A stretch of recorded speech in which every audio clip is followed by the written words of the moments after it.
generations so of when I people. realized it and I confronted the generational curses from my upbringing, I started changing me about how I was operating with my children. Family members that me and them didn't necessarily get along, I purposely went to my children like, hey, they are good people in these areas. Do not take my disposition. I didn't want that shit to you go didn't want on. to pollute Yes, or corrupt them. Because it's wrong, bro. It's wrong. That shit is wrong. For my children to not have access to certain resources within the family and be that limited. could do them well. Like it was For it the was sake a of this one area. Yes, it was a self-check moment for me, and then I started to really look at the history of where our people got this whole secret keeping with paternity, with why the family is divided in certain areas, why we don't tell certain things that need to be told, why we don't speak up about certain traumas. And every time it led back to historically where we come from as a people, from slavery and not speaking up about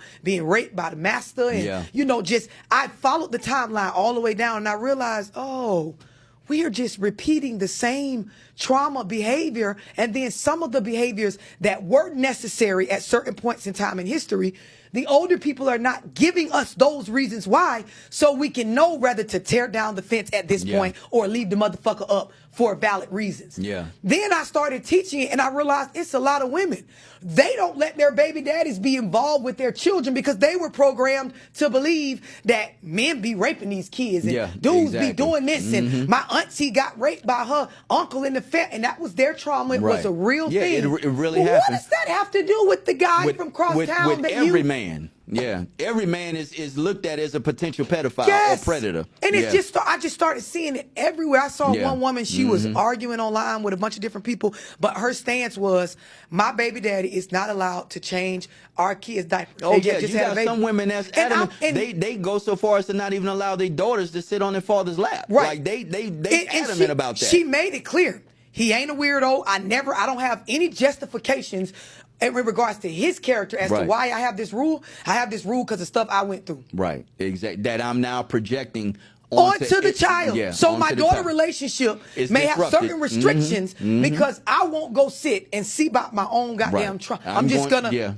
I'm going to project this on her. This becomes her reality, which is ultimately going to disrupt how she engages and interacts with her own father or any man for that matter in her life, whether it be her brother, her father, whatever the case is. And now I've created this possibly permanent disruption in her life because I didn't seek help for what it was that I dealt with. That's all it is. That's all it is. That's all it is. And it doesn't even have to go any further than that. And when you, because, oh my God, you preaching.